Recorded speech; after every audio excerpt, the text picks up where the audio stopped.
আসসালামু আলাইকুম ওয়া রাহমাতুল্লাহি ওয়া বারাকাতুহু। আলহামদুলিল্লাহি কাফা ওয়াস সালাতু ওয়াস সালামু আলা মান লা নাবিয়্যা বা'দা। সুপ্রিয় দিনী ভাই বোনেরা, আমরা 1447 হিজরির প্রথম মাসে পদার্পণ করেছি, তা হলো মুহররম মাস। মহান রব্বুল আলামিনের নিকট প্রার্থনা করছি, হে আল্লাহ, বিগত বছরে নিশ্চয় নেক আমলের ক্ষেত্রে আমাদের দ্বারা ঘাটতি বা কমতি সংগঠিত হয়েছে।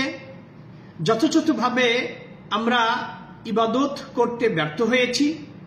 এজন্য আল্লাহ আপনার কাছে ক্ষমা প্রার্থনা কামনা করছি, আমাদের ভুল ত্রুটি আপনি ক্ষমা করে দিন। এই বাকি লাইফটুকুর জন্য আমরা বেশি পরিমাণে আপনার নৈকট্য লাভে সহায়ক আমলগুলোর জন্য বেশি পরিমাণে করতে পারি তৌফিক দান করুন। সুপ্রিয় দিনী ভাই বোনেরা, বেশি পরিমাণে আমাদের এই আমলের ঘাটতির জন্য আল্লাহর কাছে মাগফিরাত চাইতে হবে, তওবা ইস্তিগফার বেশি পরিমাণে পড়তে হবে। তুবু ইলাল্লাহি জামিআন আইয়ুহাল মুমিনুন লাআল্লাকুম তুফলিহুন, আত-তাইবু মিনাজ যাম কামান লা যামবা লা। এই জন্য আমরা বেশি পরিমাণে তওবা এবং ইস্তিগফার পাঠ করব। নতুন বছরকে আমরা স্বাগতম জানাচ্ছি।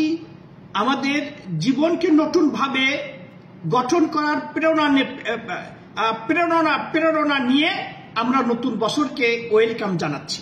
সুপ্রিয় দিনী ভাই বোনেরা, নতুন বছরের প্রথম মাস মুহররম, এই মাস বিশিষ্ট মাস, সম্মানিত মাস। চারটি যে সম্মানিত মাস, যেটিকে আশুরুল হুরুম বলা হয়, তার মধ্যে মুহররম মাস হচ্ছে অন্যতম। ইন্না ইদ্দাতাশ শুহুরি ইনদাল্লাহ ইসনা আশারা শাহরান ফি কিতাবিল্লাহি ইয়াওমা খালাকাস সামাওয়াতি ওয়াল আরদ মিনহা আরবাআতুন হুরুম। এই যে চারটি হারাম মাস, তা হচ্ছে জিলকাদা, জিলহজ্জা, মুহররম, রজব। সুতরাং এই মুহররম মাসে আমাদের উচিত জুলুম, নির্যাতন, মানুষের প্রতি অত্যাচার করা, চুগলি, গীবত, পরনিন্দার মাধ্যমে মানুষের চরিত্রের উপর আঘাত হানা, এইগুলো কুস্বভাব থেকে আমাদেরকে বিরত থাকতে হবে।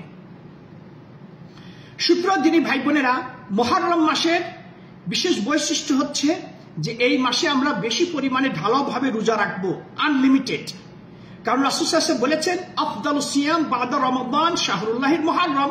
আল্লাহর কাছে সবচেয়ে ফজিলতপূর্ণ রোজা হচ্ছে এই রমজানের রোজার পরে মুহররম মাসের রোজা। বিশেষ করে আমরা চেষ্টা করব এই মুহররম মাসে মানে 3টি রোজা রাখার জন্য, 9, 10, 11। না হলে 2টো রোজা রাখবো, 9, 10। না হলে কমপক্ষে 1টি রোজা রাখবো। এই মুহররম মাসের 10 তারিখের রোজার মাধ্যমে আল্লাহ আমার বিগত 1 বছরের গুনাহ মাফ করবেন। যেমন মুসলিম শরীফের হাদিস আবু কাতাদা থেকে বর্ণিত, রাসূল আকরাম সাল্লাল্লাহু আলাইহি সাল্লামকে মুহররম মাসের রোজার ফজিলত সম্পর্কে প্রশ্ন করা হয়েছিল। এর উত্তরে তিনি বলেন, আহতাসিবু আলাল্লাহ আইয়ুকাফিরা সানাতাল্লাতি ক্বাবলা। আমি আশা রাখি যে এর মাধ্যমে আল্লাহ বিগত 1 বছরের গুনাহ মার্জনা করে দিবেন। কিন্তু এই ক্ষেত্রে উলামায়ে কেরাম বলেছেন, যেমন ইবনুল কাইয়্যিম রাহিমাহুল্লাহ জাদুল মাআদে, ইবনে হাজার আসকালানি ফতহুল বারীতে উল্লেখ করেছেন যে এই আশুরার মানে রোজার স্তর তারা শ্রেণী বিন্যাস করেছেন। তার মধ্যে তারা বলেছেন যে সবচেয়ে উত্তম হচ্ছে উত্তম স্তর এবং এইটি পরিপূর্ণ, তা হচ্ছে 3 দিন রোজা রাখা, সাওমুত তাসি ওয়াল আশির ওয়াল হাদি আশার। এই 3 দিন রোজা রাখা সবচেয়ে উত্তম। কেন উত্তম? কারণ হচ্ছে এই যে 3 দিন রোজা রাখলে ইহুদি খ্রিস্টানদের সাথে বেশি বিরোধিতা করা হয়।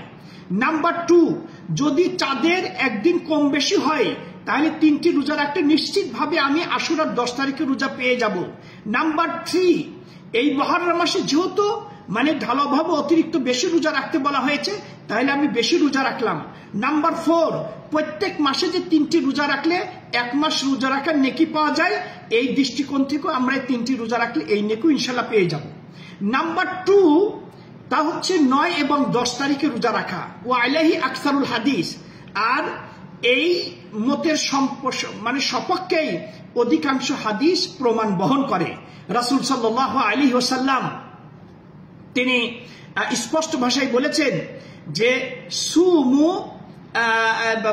সুমু ইয়াউমা আশুরা, তোমরা ইয়াউমার আশুরার দিনে রোজা রাখো। খালিফুল ফিহিল ইয়াহুদ, এবং ইহুদীদের বিপরীত করো, সুমু ক্বাবলাহু ইয়াওমান, এবং 10 তারিখের পূর্বের একদিনও তোমরা কি করো, এই একদিন তোমরা রোজা রাখো।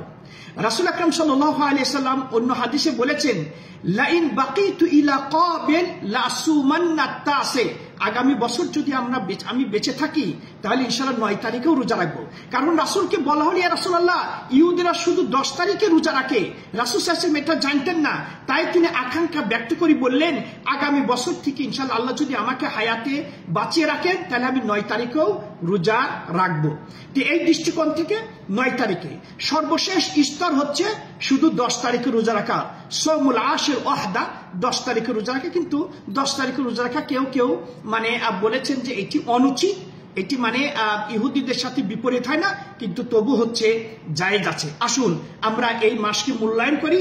এই মাসকে রাসূল সাল্লাল্লাহু আলাইহি ওয়াসাল্লাম শাহরুল্লাহ, আল্লাহর মাস হিসাবে আখ্যায়িত করেছেন। আর কোন সৃষ্টি বস্তুকে যখন আল্লাহর দিকে সম্পর্কিত করা হয় তখন ওই সৃষ্টি বস্তুর মর্যাদা এবং বরত্ব বর্ণনা করা হয়। আল্লাহ সুবহানাহু ওয়া তাআলা আমাদের সকলকেই বেশি পরিমাণে আল্লাহর নৈকট্য লাভে সহায়ক আমলগুলো করার তৌফিক দান করুন। হাদা ওয়াল্লাহু আ'লাম ওয়া সাল্লাল্লাহু নবিনা মুহাম্মদ ওয়া আলা আলিহি ওয়া সাহবিহি আজমাইন। আসসালামু আলাইকুম ওয়া রাহমাতুল্লাহি ওয়া বারাকাতুহু।